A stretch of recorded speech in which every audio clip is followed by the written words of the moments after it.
My name is Alexis Rivas, and I do go by Alexis. My field of study is a master's in educational leadership here at the University of La Verne. I'm on my second semester, and I'm excited to keep learning. There are two things that I would like to take away from this class. The first is how I can intentionally gauge my audience whenever I'm doing a presentation. In my current field of work, I serve as a family and community engagement coordinator. This means I often do presentations to other employees to help make sure that they can build their after school program to fit the needs of their students, or oftentimes to the families themselves. Maybe it's doing a presentation on how they can support their students with bullying, on why it's important to be in the expanded learning field.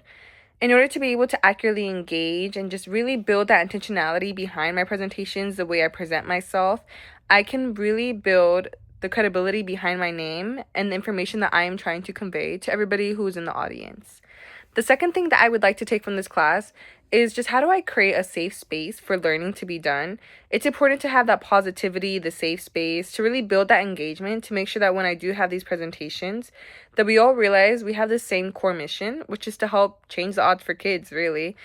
It takes a village to raise a student, and in order to have everybody in that village contribute to the student, we need to make sure that everybody is aware of their capabilities, of their skills, of their superpowers, and I would like to make sure that I'm a person that can help create that space for everybody to be ready to learn.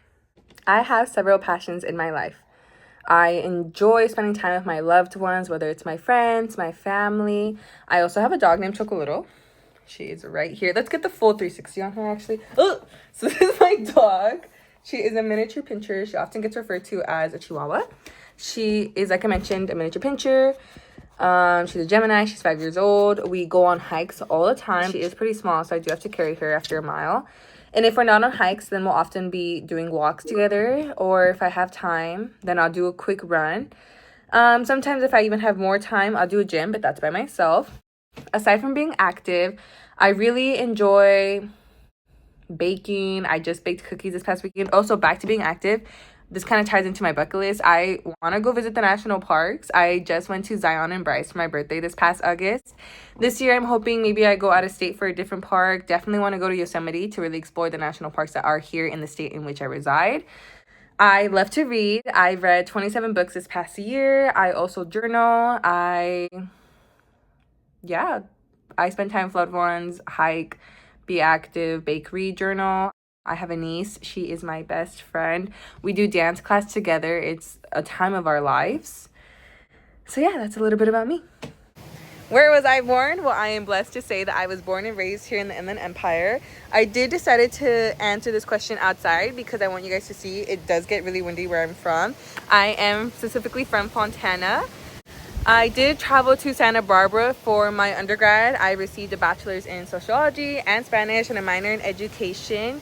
It was beautiful living out there for like the 2 years. It happened during COVID, but it was beautiful. I was by the ocean, and honestly, coming back home to the San Bernardino County, I'm just so prideful and grateful to say that I came from a community that raised me, and I want to give back to it. It raised me with love. It raised me with intention. It raised me with determination to make me an amazing leader. And yeah, thank you so much for coming here to my discussion board post. My question for you all is, if you were a potato, what potato would you be and why? Just a little FYI, I would be a sweet potato because I think I'm a little sweet, and they are my favorite potatoes. That's it. I'm gonna go inside now because I'm gonna get blown away by these winds. Take care.